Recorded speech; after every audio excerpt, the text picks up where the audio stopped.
और आगे करिए। ठीक।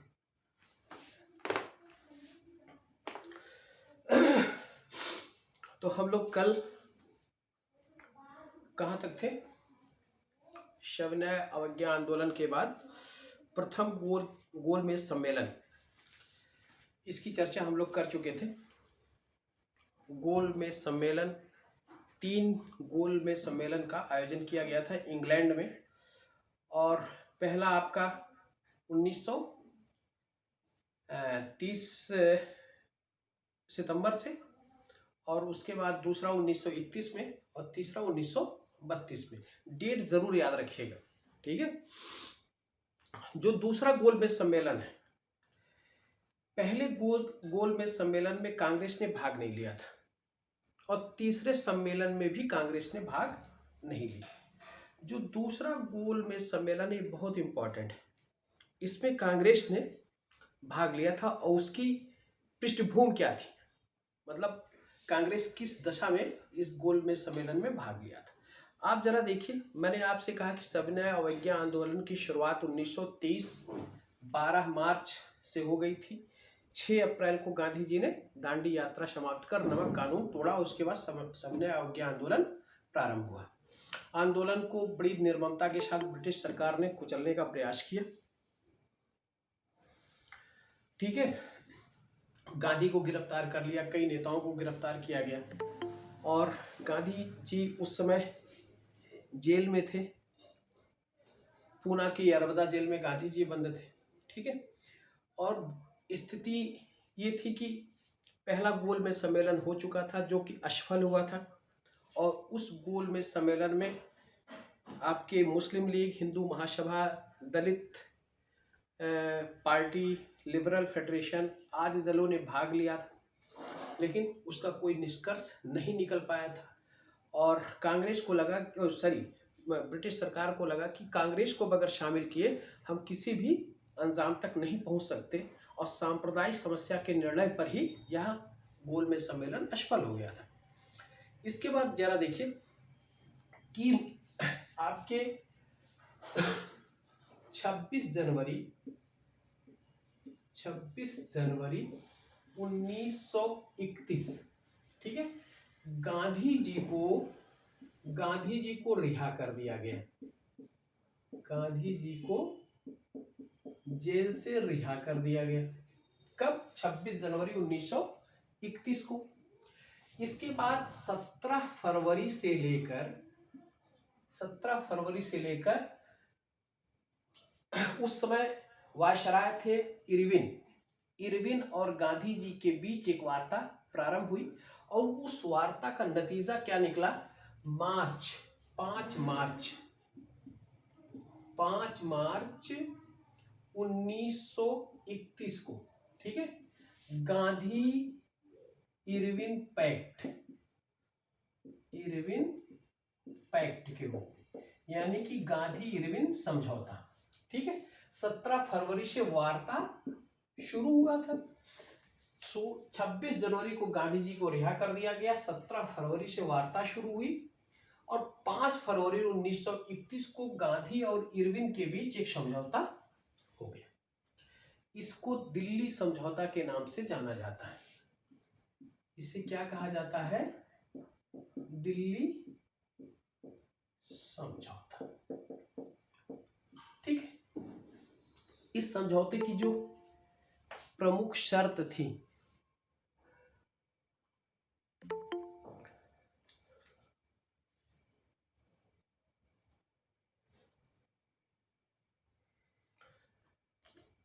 गांधी इरविन समझौते की जो प्रमुख शर्त थी, वो शर्त क्या थी कि गांधी जी को सविनय अवज्ञा आंदोलन को स्थगित करना था। गांधी जी को गोलमेज सम्मेलन में भाग लेने के लिए राजी कर लिया गया।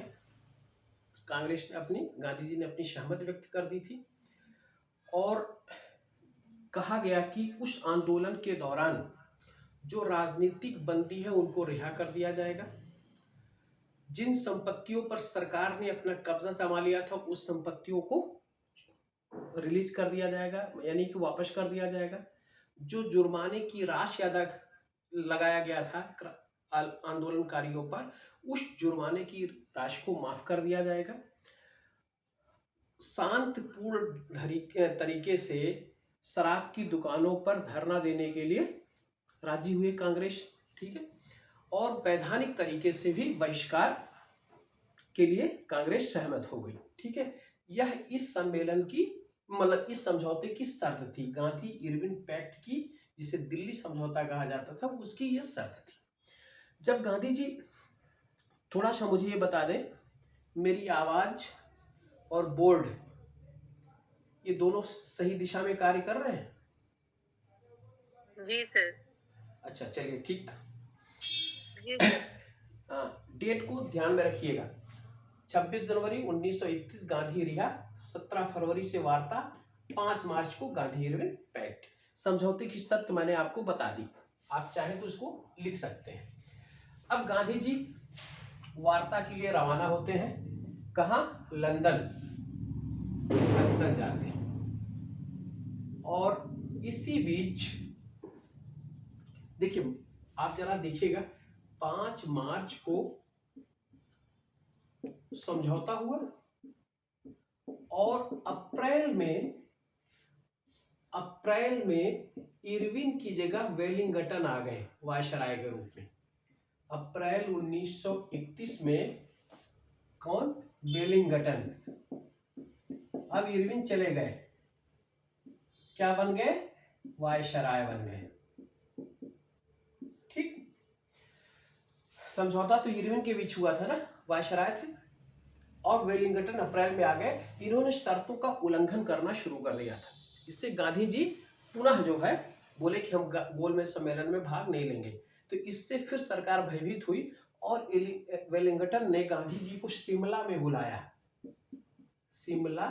में बुलाया और वार्ता किया। गांधी जी फिर सहमत होते हैं और शर्तों को मानते हुए आगे बढ़ते हैं। गांधी जी अगस्त 1931 को गोलमेज सम्मेलन में भाग लेने के लिए लंदन रवाना होते हैं। लंदन वो जाते हैं तो एक जहाज है SS राजपूताना, उस जहाज से वो गए थे। लंदन जब जाने लगे अगस्त में, तो जहाज क्या नाम था? एस राजपूताना। इस जहाज से वो लंदन गए, लंदन पहुंचे, ठीक है। लंदन के वो अच्छा, ये जो गोलमेज सम्मेलन था वो 7 सितंबर से लेकर 1 दिसंबर 1931 तक चला था, ठीक है। गांधी जी लंदन पहुंचते हैं। वहां के इसको जरा जरूर याद रखिएगा, सेंट जेम्स पैलेस में यह गोलमेज सम्मेलन आयोजित किया गया था, ठीक है। और मैकडोनाल्ड उस समय ब्रिटिश के प्रधानमंत्री थे, ठीक है। भारत सचिव सैमुअल होर थे और यहाँ पे वायसराय कौन था? वेलिंगटन था। सेंट जेम्स पैलेस की जब सीढ़ियों पर ये चढ़ रहे थे, तो विंस्टन चर्चिल, जो भारत का इंग्लैंड का प्रधानमंत्री बनता है बाद में, उसने कहा कि इस देशद्रोही फकीर के साथ सरकार ने बराबरी का दर्जा देकर वार्ता किया। सरकार इस देशद्रोही फकीर को बराबरी का दर्जा देकर वार्ता कर रही है। ये किसने स्टेटमेंट कहा था? विंस्टन चर्चिल ने। प्रश्न ये पूछा जाएगा कि गांधी को देशद्रोही फकीर किसने कहा, ठीक है। तो विंस्टन चर्चिल ने इनको देशद्रोही फकीर कहकर संबोधित किया था। अब इसको आप नोट करते जाइएगा। अगस्त में SS राजपूताना की जहाज से गांधी लंदन गए। 7 सितंबर से लेकर 1 दिसंबर तक गोलमेज सम्मेलन हुआ। सेंट जेम्स पैलेस में यह सम्मेलन आयोजित किया गया था और विंस्टन चर्चिल जब ये लंदन पहुंचे तो विंस्टन चर्चिल ने क्या कहा कि सरकार इस देशद्रोही फकीर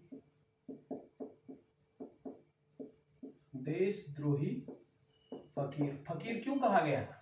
क्योंकि गांधी जी 1921 से ही सारे वस्त्रों का त्याग कर एक धोती सिर्फ लपेटते थे। जो नाम लिखे थे आप बता दीजिए सर। जी जी, सर वायसराय का नाम जो लिखे थे आप उसको बता दीजिएगा। वायसराय का नाम वेलिंगटन था। Okay sir. और ब्रिटिश प्रधानमंत्री मैकडोनाल्ड थे। और जो भारत सचिव थे वो सैमुअल होर थे। ठीक है, ओके सर। चलिए आगे चलते हैं। तो सरकार इस देशद्रोही फकीर यानी कि किसको, गांधी जी को बराबरी का दर्जा देकर बात कर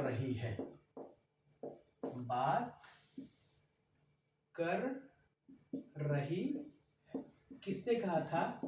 विंस्टन चर्चिल। यही बाद में प्रधानमंत्री भी बनते हैं इंग्लैंड के। और एक पत्रकार थे फ्रैंक मोरिस, नाम जरा सोचिए, फ्रैंक मोरिस। इन्होंने क्या कहा था कि अर्धनंगे फकीर को सेंट जेम्स पैलेस की सीढ़ियों पर चढ़ते हुए देखने का दृश्य अपने आप में अनोखा और आश्चर्य पैदा करने वाला था। फ्रैंक मोरिस ने क्या कहा? इनको अर्धनंगे फकीर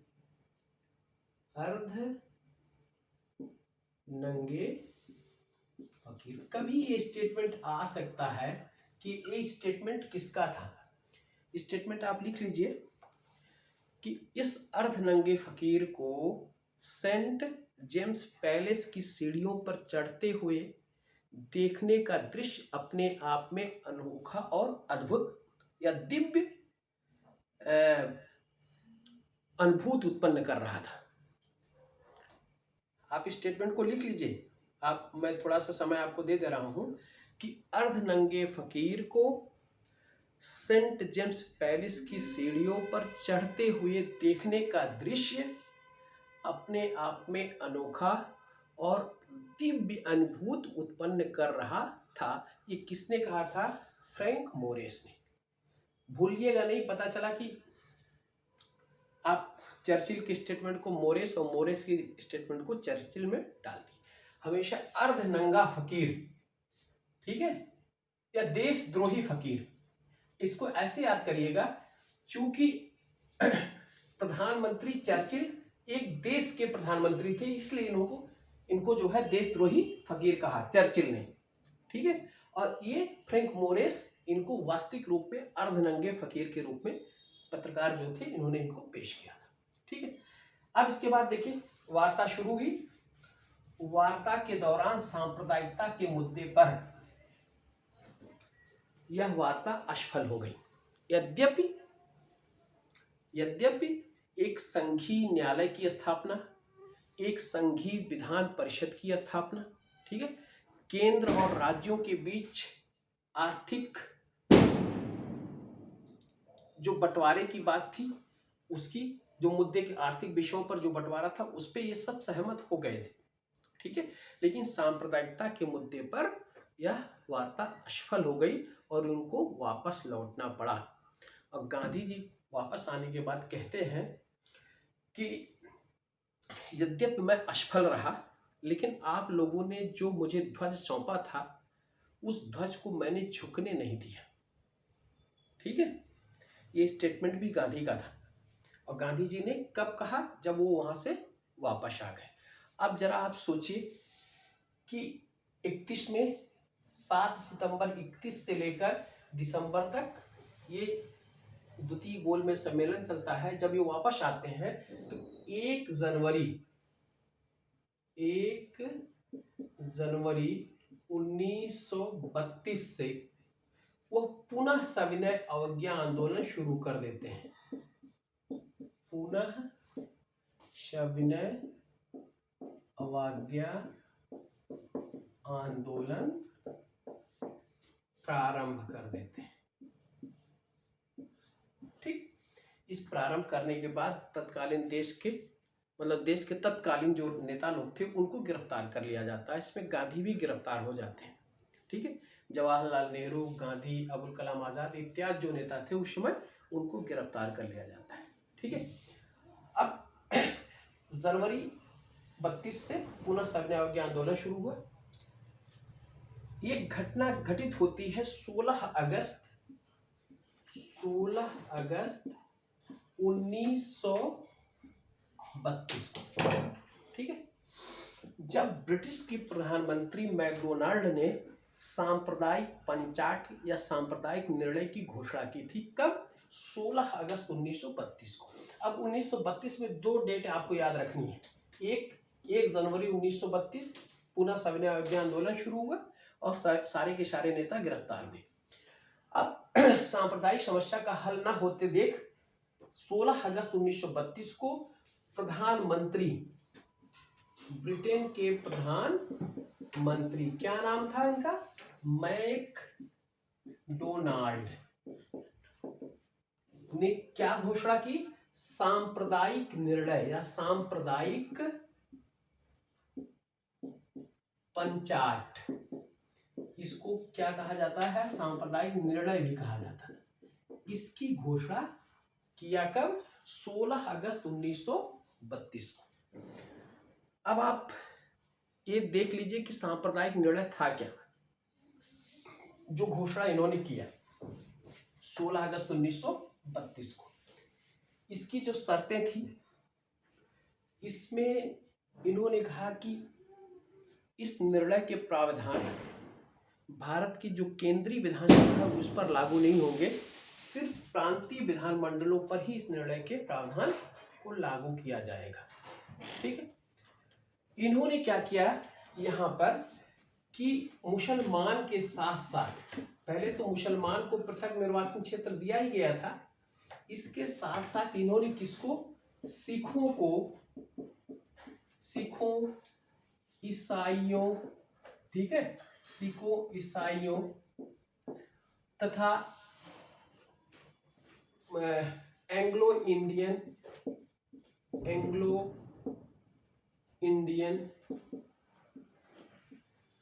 ठीक, और दलित, ठीक है, इनको जो है इन्होंने पृथक निर्वाचन क्षेत्र अलॉट कर दिया। पृथक निर्वाचन क्षेत्र के तहत चुनाव में इनको अलॉट कर दिया। 3 वर्गों को, मुसलमान के साथ साथ सिख, ईसाई, एंग्लो इंडियन और दलित वर्ग। ठीक है, पृथक निर्वाचन क्षेत्र हो गया। अब यहाँ क्या हुआ कि बंटवारा हो गया, हिंदुओं में ही दलितों को अलग कर दिया गया। जब दलितों को अलग कर दिया गया तो यहाँ पर गांधी जी चूंकि उस समय यरवदा जेल में बंद थे, ठीक है, पूना की यरवदा जेल में, तो गांधी जी ने 20 सितंबर 1932 को जेल में ही आमरण अनशन प्रारंभ कर दिया। आमरण अनशन प्रारंभ कर दिया। कब? 20 सितंबर को 1932, यरवदा जेल। ये कहाँ है? पूना में। जब आमरण अनशन प्रारंभ हो गया तो 5 दिन बाद, इसी बीच गांधी की तबीयत खराब हुई, तो उस समय आपके प्रमुख नेता जो थे मदन मोहन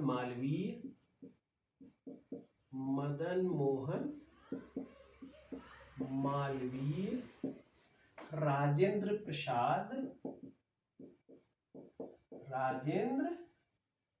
प्रसाद, सी राजगोपालाचारी राजगोपालाचारी और पुरुषोत्तम दास टंडन, पुरुषोत्तम दास, ठीक है। इन लोगों ने अंबेडकर के बीच, ठीक है, अंबेडकर और गांधी के बीच समझौता कराने का प्रयास किया और ये इसमें सफल हो जाते हैं। जब कभी ये प्रश्न आए कि किन लोगों ने मध्यस्थता की थी अंबेडकर और गांधी के बीच समझौता कराने की, तो मदन मोहन मालवीय, राजेंद्र प्रसाद, सी राजगोपालाचारी और पुरुषोत्तम दास टंडन, इन लोगों ने मध्यस्थता की थी। और मध्यस्थता के बाद 26 सितंबर को, 5 दिन बाद, 26 सितंबर 1932 को गांधी और डॉक्टर अंबेडकर के बीच में पूना समझौता होता है। पूना समझौता किसके बीच में? गांधी प्लस अंबेडकर के बीच में यह पूना समझौता होता है, ठीक है।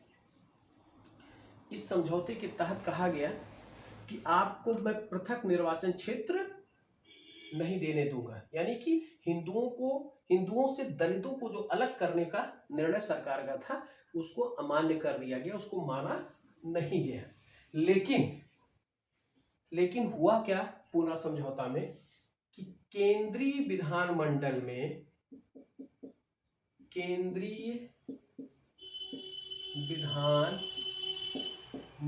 में, ठीक है, 18% सीट दलितों के लिए रिजर्व कर दी गई।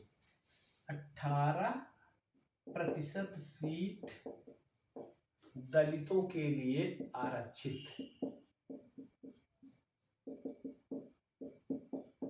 यह पूना समझौता है, आरक्षित, ठीक है। कहां पर? केंद्रीय विधानमंडल की 18% सीट।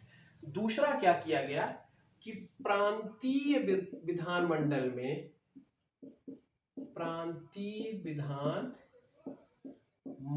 में दलितों के लिए आरक्षित सीट की संख्या, दलितों के लिए आरक्षित सीट की संख्या बढ़ाकर 71 से बढ़ाकर 71 से बढ़ाकर 148 कर दी गई, ठीक है। दो चीज ध्यान में रखिएगा पूना समझौता का। एक तो केंद्रीय विधानमंडल में 18% सीट आरक्षित हो गई। दूसरा, प्रांतीय विधानमंडलों में दलितों के लिए आरक्षित जो सीट थी 71 थी उस समय, और उसको बढ़ाकर 148 यानी कि 148 कर दिया गया, ठीक है। और ये कहा गया कि दलित जो अपना निर्वाचन करेंगे, ठीक है, पहले दलितों के द्वारा 4 प्रतिनिधियों का चुनाव किया जाएगा, ठीक है। कैसे उनका निर्वाचन किया जाएगा? दलितों के द्वारा 4 प्रतिनिधियों का चुनाव किया जाएगा, फिर उन प्रतिनिधियों का चुनाव संपूर्ण हिंदू लोग मिलकर करेंगे, दलितों के साथ अन्य हिंदू लोग भी मिलकर करेंगे। यह जो है इसमें व्यवस्था की गई पूना समझौते में, ठीक है। और इन्होंने अपना आमरण अनशन त्याग दिया और पूना जो समझौता हुआ था उस पर गांधी और डॉक्टर अंबेडकर ने हस्ताक्षर किया था, ठीक है। आप लोग इसको नोट कर लें, फिर आगे बढ़ें।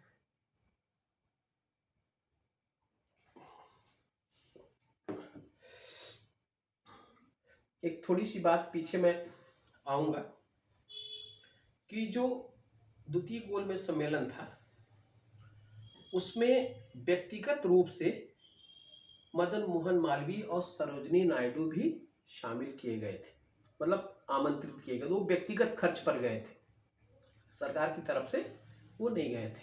कौन कौन थे दोस्त लोग? मदन मोहन मालवीय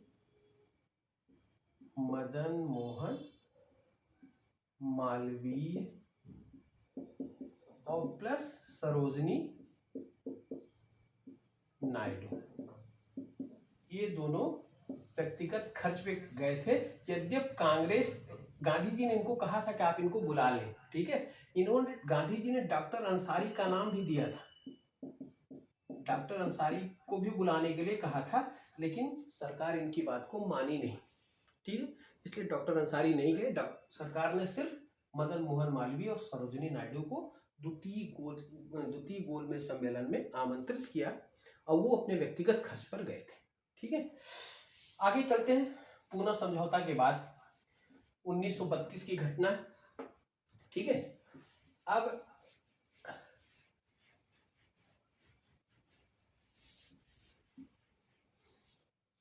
गांधी जी चूंकि उस समय जेल में ही बंद थे, ठीक है, और आंदोलन, सविनय अवज्ञा आंदोलन चल भी रहा था, ठीक है।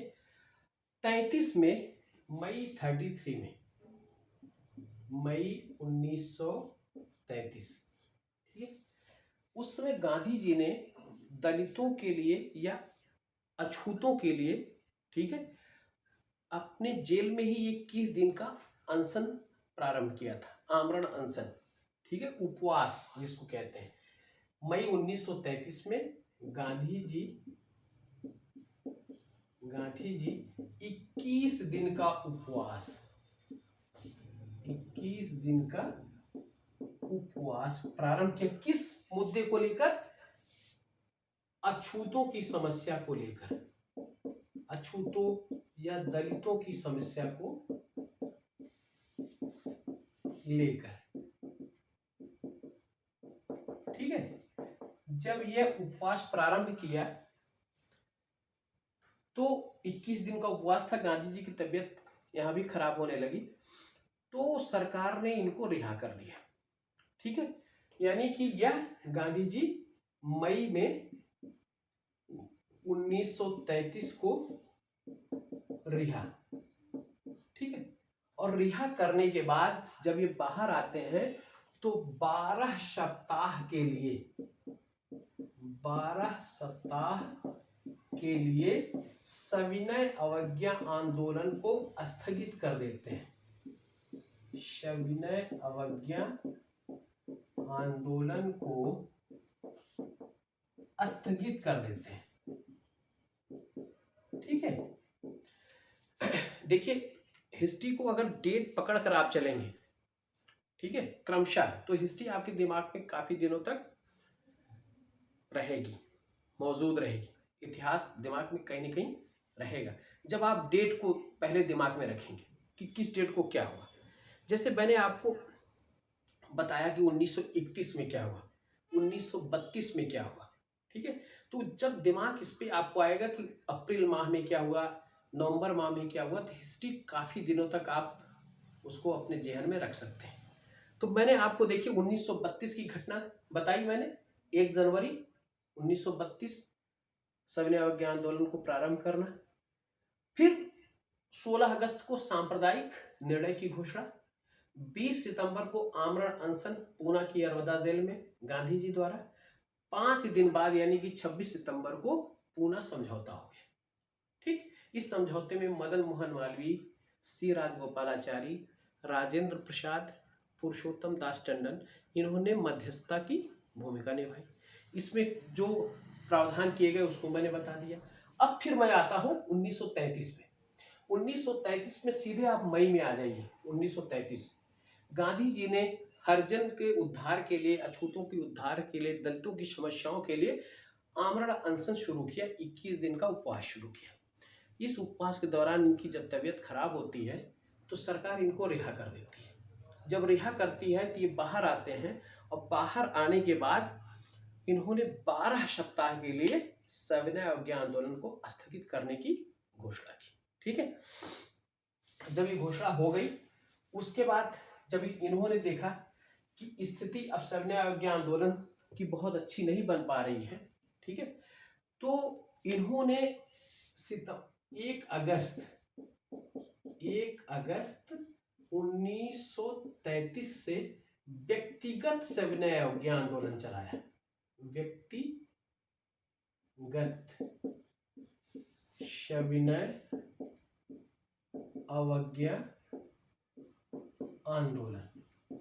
ठीक है, यानी कि इसमें जो व्यक्ति चाहे वो सरकार के विरुद्ध या सविनय अवज्ञा आंदोलन व्यक्तिगत रूप से कर सकता है। ठीक, लेकिन यहाँ भी ये आंदोलन में उस समय जनता की रुचि न होने के कारण जो है इन्होंने इसको भी स्थगित किया। और फिर नवंबर 1933, 12 नवंबर 1933 को यह गांधी जी हरिजन की समस्या यानी कि दलितों की समस्या को उद्धार करने के लिए उसको इन्होंने क्या किया, हरिजन यात्रा प्रारंभ की। हरिजन यात्रा प्रारंभ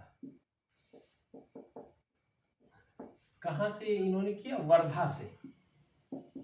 ठीक है, वर्धा से इन्होंने हरिजन यात्रा प्रारंभ की और इन्होंने कुल 12,500 मील की यात्रा की थी। 12,500 मील की यात्रा इन्होंने नवंबर में प्रारंभ की। ठीक है, जो यात्रा प्रारंभ की वो 12,500 मील तक हरिजन यात्रा इन्होंने किया था। इन्होंने कहा था कि या तो दलितों की समस्याओं को या अछूतों को जो समस्या उसको हमारे बीच से हटा दीजिए। ठीक है, या तो उसको मिटा दीजिए या हमको अपने बीच से हटा दीजिए, या मेरी अंतरात्मा की पुकार है, मेरी चेतना का निर्देश है।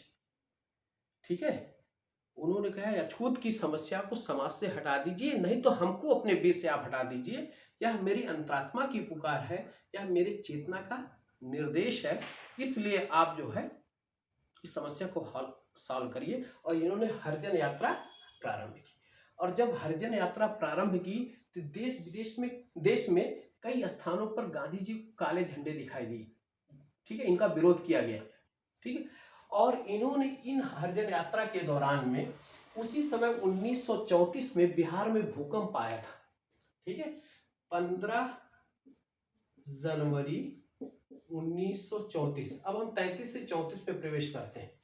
बिहार में भूकंप आया था तो इन्होंने कहा कि यह भूकंप सवर्ण हिंदुओं के पापों का दैवीय दंड है।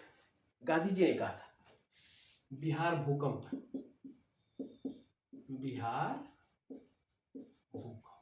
गांधी जी ने क्या कहा था, यह भूकंप सवर्ण हिंदुओं के पापों का दैवीय दंड है।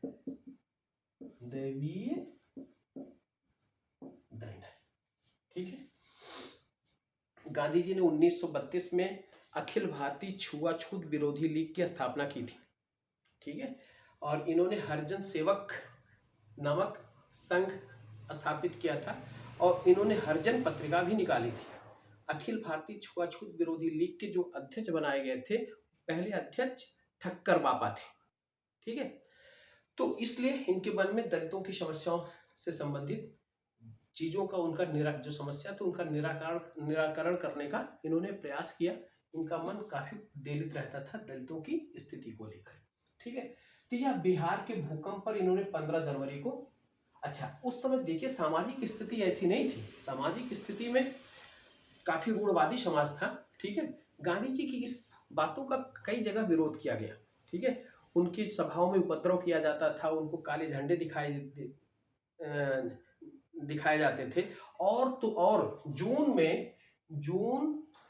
1934 में पूना में एक सभा के दौरान पूना में इनके कार पर बम फेंका गया था। कार पर बम फेंका गया। ठीक है, गांधी जी को इसका भी विरोध करना पड़ा, सहन करना पड़ा। ठीक है, अब 15 जून 1934 की ये घटना थी बिहार भूकंप की, और जून में पूना में इनके कार पर बम फेंकने की घटना हुई। और इसी समय सुभाष चंद्र बोस और विट्ठल भाई पटेल ने गांधी जी को राजनीतिक रूप से असफल करार दिया। 1934 में कौन, सुभाष चंद्र बोस सुभाष चंद्र बोस और विट्ठल भाई पटेल, विट्ठल भाई पटेल, ठीक है। इन दोनों ने गांधी जी को राजनीतिक रूप से असफल करार दिया, ठीक है। और गांधी जी जो मेन स्ट्रीम राजनीति की थी उससे संन्यास लेकर पूरी तरीके से हरिजन उद्धार में लग गए, ठीक है। ये 1934 तक की घटना है। अब जरा देखिए 1934 में ये हुआ क्योंकि कांग्रेस को प्रतिबंधित कर दिया गया था सविनय अवज्ञा आंदोलन के दौरान, ठीक है। वो तो उस समय एक वर्ग ये तैयार किया था कि जो पुराने स्वराजवादी थे, ठीक है, उनका ये कहना था कि हमको पुनः स्वराजवादी की नीतियों को धारण करना चाहिए और हमें विधानमंडलों, केंद्रीय विधानसभा के चुनावों में हमें भाग लेना चाहिए, ठीक है।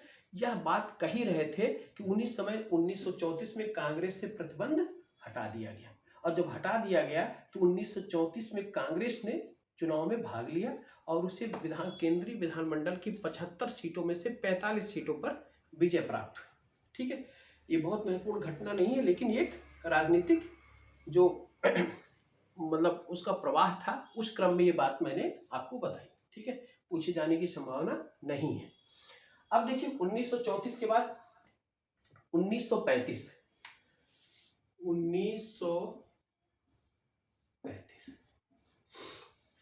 अब हम आते हैं 1935 में भारत सरकार अधिनियम। हम इसको विस्तार में चर्चा अभी नहीं करेंगे, जब मैं संवैधानिक विकास पढ़ाऊंगा तब इस पे विस्तार से चर्चा करेंगे। भारत सरकार अधिनियम 1935 पारित किया गया। देखिए हमारे संविधान का जो अधिकांश भाग है वो 1935 के भारत सरकार अधिनियम से ही लिया गया है, ठीक है। इसको ध्यान में रखिएगा। एक बहुत सबसे विशाल जो ब्रिटिश औपनिवेशिक स्वराज के अंतर्गत जो अधिनियम पारित हुआ था वो भारत सरकार अधिनियम ही था, ठीक है। ये पारित हुआ और इसी के तहत फिर हमारे यहाँ आगे चुनाव किए गए, ठीक है। हम इस पे चर्चा अभी नहीं करेंगे, संवैधानिक विकास के क्रम में करेंगे। इस 1935 के बाद आपको 4 कांग्रेस के अधिवेशनों को ध्यान में रखना अति आवश्यक है। एक 1936, अप्रैल 1936, ठीक। लखनऊ कांग्रेस का अधिवेशन कहाँ हुआ? लखनऊ। और फिर दूसरा 1936, ठीक है, नवंबर या सितंबर, आप ध्यान में रखिएगा, थोड़ा सा देख लीजिएगा, सितंबर/नवंबर मैं लिख दे रहा हूं, आप इसमें से कंफर्म कर लीजिएगा। 1936 में फिर एक अधिवेशन हुआ, वो अधिवेशन हुआ फैजपुर, एक कांग्रेस का अधिवेशन हुआ। इन दोनों अधिवेशनों की अध्यक्षता जवाहरलाल नेहरू ने की थी, जवाहरलाल, ठीक है। अप्रैल 1936 लखनऊ में और फिर 1936 में फैजपुर में। फैजपुर पड़ता है महाराष्ट्र में, महाराष्ट्र, ठीक है। यह कांग्रेस का एकमात्र अधिवेशन था जो गांव में आयोजित किया गया था। कहां पर? गांव में। फैजपुर एक गांव था, उस गांव में यह, और फैजपुर पड़ता कहां? महाराष्ट्र में, वहां पर यह अधिवेशन आयोजित किया गया था। और दोनों की अध्यक्षता किसने की थी? जवाहरलाल नेहरू ने। इस अधिवेशन में, लखनऊ अधिवेशन में, श्रमिकों के संबंधी प्रस्ताव पारित किए गए थे, ठीक है। किससे संबंधित? श्रमिकों से संबंधित।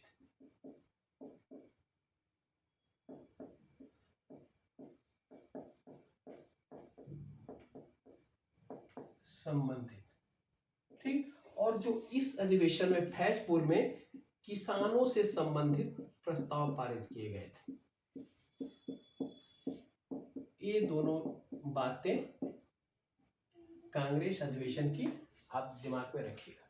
1936 में 2 अधिवेशन होते हैं कांग्रेस के, एक लखनऊ में, एक फैजपुर में। फैज महाराष्ट्र में पड़ता है, और वह गांव में पहली बार गांव में कोई अधिवेशन आयोजित किया गया था। पहले में श्रमिकों से संबंधित समस्याओं पर प्रस्ताव पारित किए गए थे, और दूसरे में किसानों से संबंधित समस्याओं पर प्रस्ताव पारित किए गए थे। ठीक है। अब 36 के बाद कांग्रेस के 2 अधिवेशन और देख लीजिए आप। एक अधिवेशन आपका 1938 हरिपुरा, ठीक, और दूसरा अधिवेशन 1939 त्रिपुरी। ठीक, हरिपुरा आपका गुजरात में पड़ता है और त्रिपुरी आपका जबलपुर, ठीक है, वहां पर पड़ता है।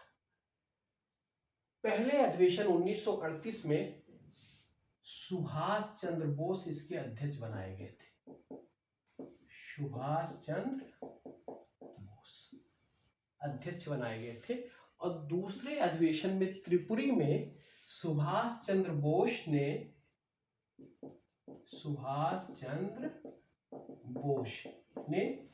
गांधी जी द्वारा कांग्रेस, इसमें चुनाव जब हुआ था तो पुरुषोत्तम दास टंडन चुनाव लड़े थे, जिसका समर्थन गांधी जी ने किया था। किसको? पुरुषोत्तम दास टंडन। ध्यान रखिएगा, ये पुरुषोत्तम दास टंडन, ठीक है। इनको समर्थन किसका था? गांधी जी का, ठीक है। और सुभाष चंद्र बोस इस अधिवेशन में पुरुषोत्तम दास टंडन को हराकर अध्यक्ष बने, यानी कि 1938 और 1939 दोनों बार सुभाष चंद्र बोस अध्यक्ष बने, ठीक है। अब हरिपुरा अधिवेशन में सुभाष चंद्र बोस द्वारा त्रिपुरी कहाँ था? त्रिपुरी आपका जबलपुर। हेलो जी सर। हमने कहा जबलपुर, ठीक है। ठीक है सर। बात मेरी समझ में आ रही है? जी बहुत बढ़िया सर।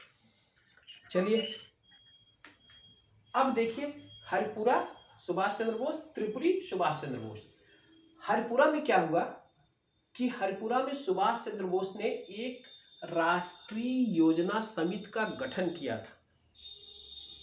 हम एक एक पॉइंट्स आपको जहां पे आने की संभावना है, जहां महत्वपूर्ण बिंदु है, उसको मैं डिस्कस कर रहा हूं। सुभाष चंद्र बोस ने हरिपुरा में अधिवेशन के बाद जब ये अध्यक्ष बने तो इन्होंने क्या किया? राष्ट्रीय योजना समिति का गठन किया। अध्यक्ष किसे बनाया? अध्यक्ष JL नेहरू को, JL नेहरू को अध्यक्ष बनाया इस योजना समिति का, ठीक है। बहुत महत्वपूर्ण तथ्य है, कई बार प्रश्न पूछा गया है। और इसके जो सदस्य थे, वो सदस्य थे आपके विश्वेश्वर दास, ठीक, और आपके बिड़ला और श्री राम, ये इसके सदस्य बनाए गए थे। यानी कि देश किस योजना पर काम करे, ठीक है, राष्ट्रीय एक योजना बनाई गई थी और इसके अध्यक्ष JL नेहरू बनाए गए। एक विश्वेश्वर दास, बिड़ला और श्री राम इसके सदस्य बनाए गए थे, ठीक है। ये कब हुआ? 1938 के हरिपुरा अधिवेशन में, ठीक है। और 1939 में जब त्रिपुरी अधिवेशन हुआ, गांधी जी के द्वारा खड़े किए गए पुरुषोत्तम दास टंडन को जब सुभाष चंद्र बोस ने हरा दिया, ठीक है, हराने के बाद गांधी जी को बड़ा अफसोस हुआ। गांधी जी ने कहा, यह पुरुषोत्तम की नहीं, यह टंडन की नहीं, मेरी हार है। गांधी जी का स्टेटमेंट था, ठीक है। त्रिपुरी अधिवेशन के बाद जो चुने गए सर थे। पुरुषोत्तम दास टंडन थे कि पट्टाभ सीतारमैया? अरे सॉरी मैं, ओहो भाई, मैं इसके लिए क्षमा चाहता हूँ। ठीक है प्रशांत जी, आपको बहुत बहुत धन्यवाद, मेरे दिमाग से स्लिप कर गया था। ठीक है प्रशांत जी, सर, आपको कोटशा धन्यवाद। अरे नहीं सर, मैं समझ रहा था आप पंडित पट्टाभ में हो। मैं थोड़ा सा दिमाग से विस्मृत कर गया था। नाम क्या था? पट्टाभ सीतारमैया। पट्टाभ सीता रमैया। ठीक है, गांधी जी ने क्या कहा था? यह पट्टाभ की नहीं मेरी हार है। ठीक है,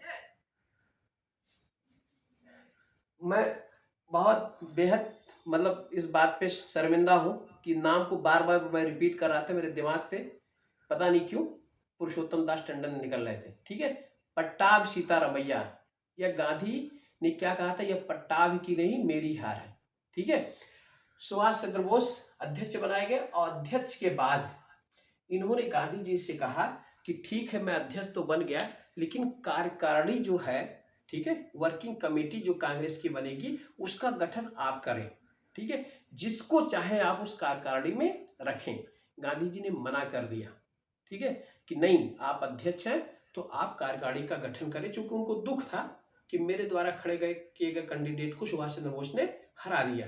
ठीक है, तो इस बात पे जब कार्यकारिणी का गठन सुभाष चंद्र बोस तैयार नहीं हुए, मतलब गांधी जी तैयार नहीं हुए करने के लिए, तो सुभाष चंद्र बोस ने अध्यक्ष पद से इस्तीफा दे दिया। ठीक है, यह घटना कब हुई? मई 1939। ठीक है, सुभाष ने इस्तीफा दे दिया। सुभाष ने इस्तीफा। ठीक है, और जब सुभाष इस्तीफा देते हैं तो कांग्रेस के अध्यक्ष बनाए जाते हैं डॉक्टर राजेंद्र प्रसाद। राजेंद्र प्रसाद, यह बहुत ही महत्वपूर्ण प्रश्न आपका है कि त्रिपुरी कांग्रेस के अधिवेशन के बाद सुभाष चंद्र बोस के त्याग पत्र देने के उपरांत किसको अध्यक्ष बनाया गया था? तो अध्यक्ष कौन बने थे? डॉक्टर राजेंद्र प्रसाद। ठीक है, और 3 मई को सुभाष बाबू ने क्या किया? सुभाष बाबू ने फॉरवर्ड ब्लॉक की स्थापना की। एक नया संगठन क्या बनाया? फॉरवर्ड ब्लॉक की स्थापना की। गांधी जी को, सुभाष चंद्र बोस को 3 वर्षों के लिए केंद्रीय कार्य समिति से, कांग्रेस की केंद्रीय कार्यकारिणी से और बंगाल की प्रांतीय कार्यकारिणी से 3 वर्ष के लिए निष्कासित कर दिया गया। ठीक है, यह घटना कब हुई? 1939 में। ठीक है, अब आगे देखते हैं।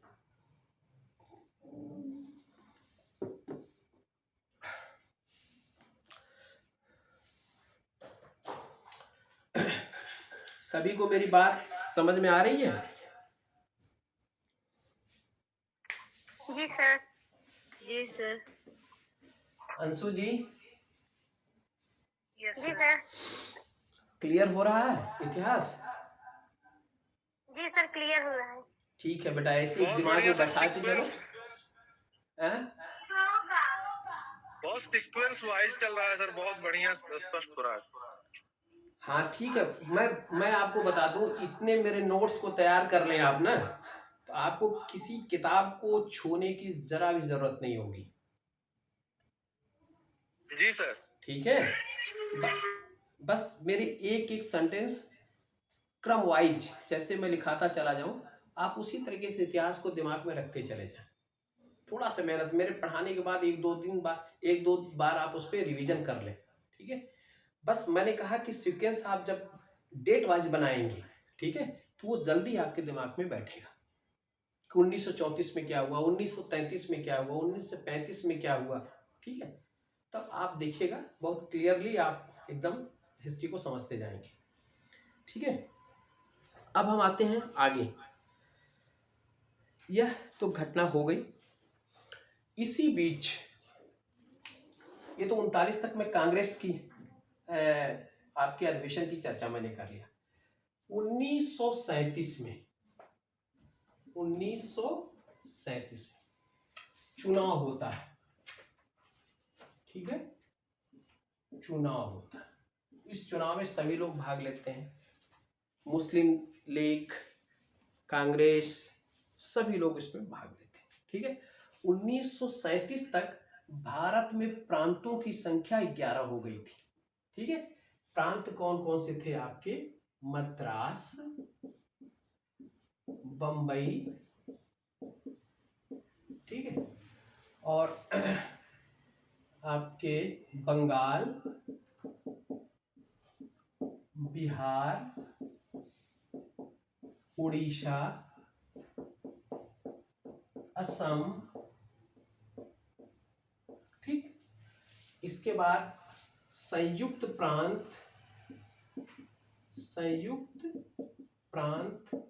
मध्य प्रांत।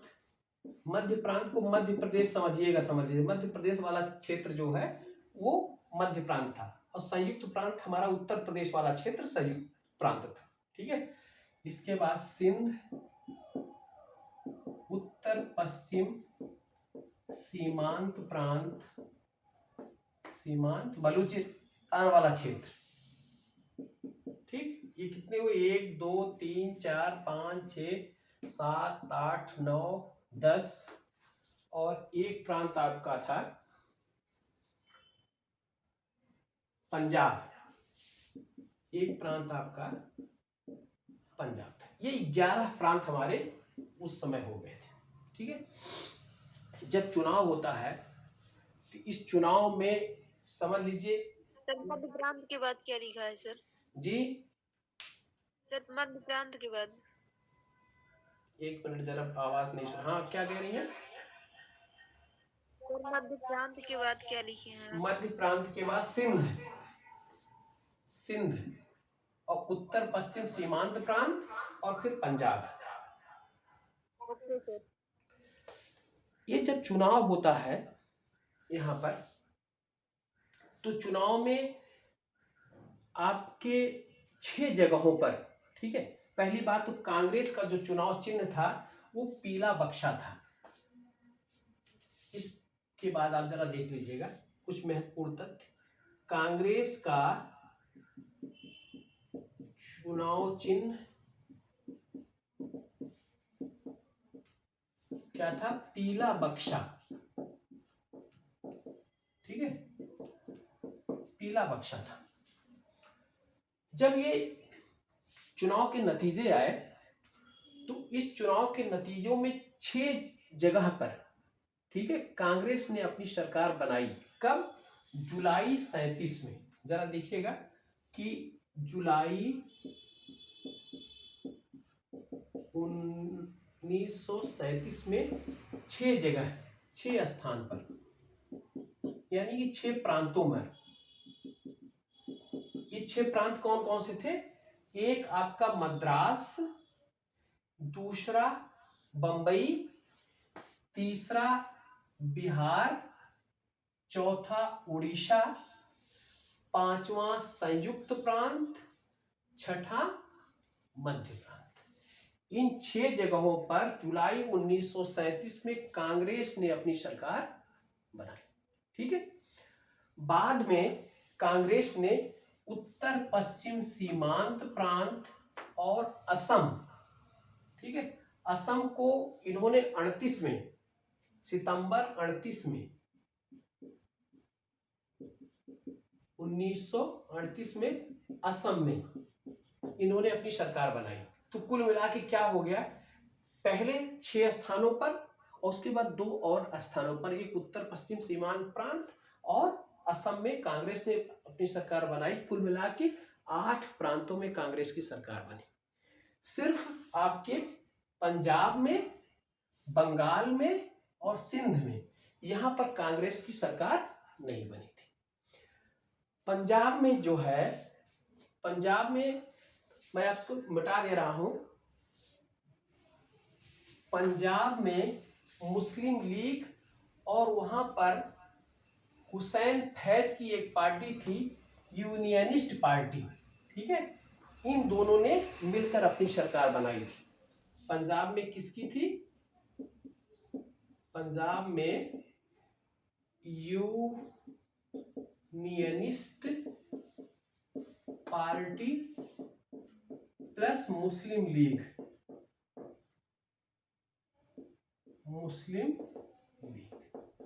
ठीक। और बंगाल में कृषक प्रजा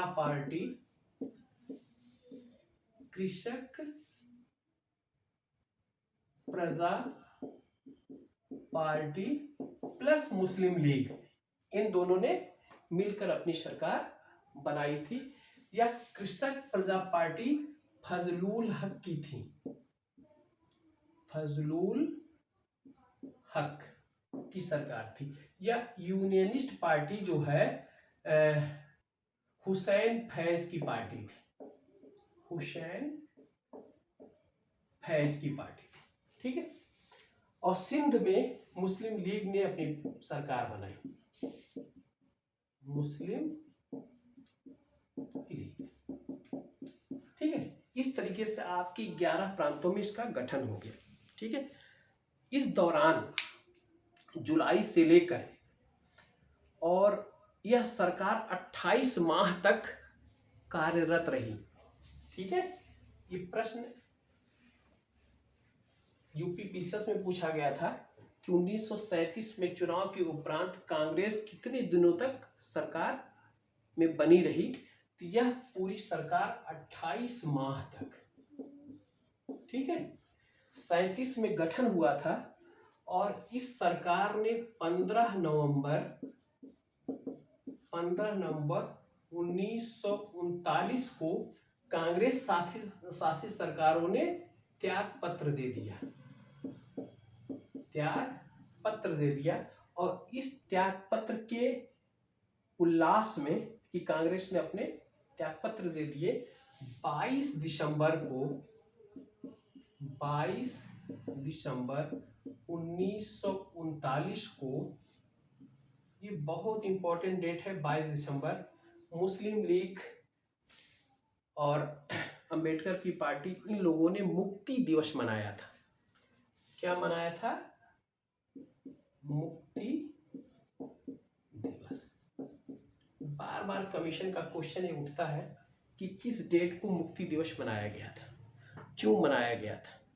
तो जब कांग्रेस की सरकार ने त्यागपत्र दे दिया तो इसके उपलक्ष्य में 22 दिसंबर 1939 को मुस्लिम लीग और अंबेडकर की पार्टी ने मुक्ति दिवस मनाया, ठीक है, कि कांग्रेस से छुटकारा मिल गया हमको, ठीक। और मुक्ति दिवस इन्होंने त्यागपत्र क्यों दिया था? त्यागपत्र देने का कारण ये था कि 3 सितंबर 1939 से द्वितीय विश्व युद्ध शुरू हो गया, द्वितीय विश्व युद्ध प्रारंभ हुआ। कब? 3 सितंबर 1939 को। और उस समय वायसराय जो है, लिनलिथगो हमारे वायसराय थे, उन्होंने भारतीय नेताओं से बिना सलाह मशविरे के, ठीक है, जब ये आपका द्वितीय विश्व युद्ध प्रारंभ होता है तो जर्मनी ने क्या किया था?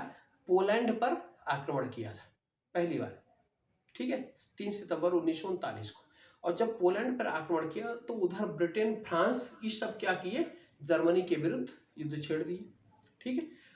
अब भारत की सरकार ने क्या किया कि ब्रिटेन के पक्ष में, ठीक है, भाई ब्रिटिश शासित सरकार थी यहाँ पर, भारतीय नेताओं से बगैर सलाह मशविरे के इस युद्ध में शामिल होने की घोषणा कर दी, जिसका कांग्रेस के नेताओं ने विरोध किया था, ठीक है।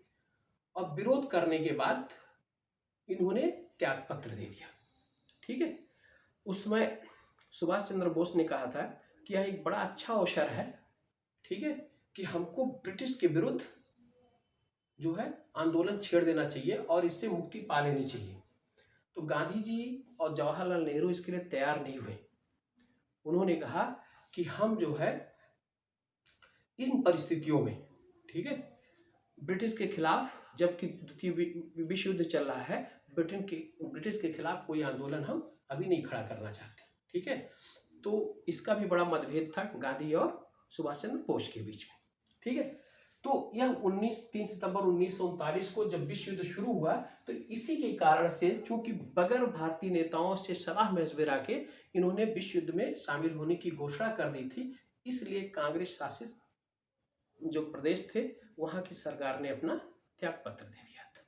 ठीक है, तो अब जो है आगे की राजनीति कैसे चले। ठीक है, 1939 के बाद 1940 से लेकर 1947 तक अब हम इस मोड़ पर पहुंच गए। ठीक है, भारत की स्वतंत्रता अब नजदीक आने लगी। 1940 में क्या हुआ? ठीक है, आपका अगस्त प्रस्ताव आया, व्यक्तिगत सत्याग्रह शुरू हुआ। 1942 में क्रिप्स मिशन आया, 1945 में बेबल योजना आई, 1946 में कैबिनेट मिशन आया, फिर 1947 में भारत आजाद हुआ। इसी बीच सुभाष चंद्र बोस की भूमिका, ठीक, इसकी भी हम लोग चर्चा करेंगे। तो आज हम लोग यहीं तक इस लेक्चर को ले चलते हैं और आज का लेक्चर यहीं समाप्त हो रहा है। आप स्टेप बाय स्टेप इसको आप दोहरा लीजिएगा तो दिमाग में आपके हमेशा बैठ जाएगा। तो अब मॉडर्न हिस्ट्री के लिए बहुत ज़्यादा समय नहीं देना हम लोगों को, और इसके बाद, ठीक है, आज़ादी के आंदोलन तक अगर हम पहुंचेंगे, फिर हमको एक बार पुनः थोड़ा सा पीछे आना पड़ेगा कि हम लोग क्रांतिकारी आंदोलन बीच में छोड़ दिए हैं। ठीक है, तो क्रांतिकारी आंदोलन एक पढ़ लेंगे और थोड़ा सा कांग्रेस में समाजवादी प्रभाव, समाजवादी पार्टी की स्थापना, साम्यवादी पार्टी की स्थापना, इसकी थोड़ी चर्चा हम लोग कर लेंगे तो हमारा मॉडर्न हिस्ट्री समाप्त हो जाएगा। ठीक है, फिर आज ये लेक्चर इसी जगह समाप्त करते हैं। आप लोग भी पुनः इसको रिपीट कर लीजिएगा। आप लोगों को बहुत बहुत शुभकामनाएं और फिर शुभ रात्रि और शुभ रात्रि।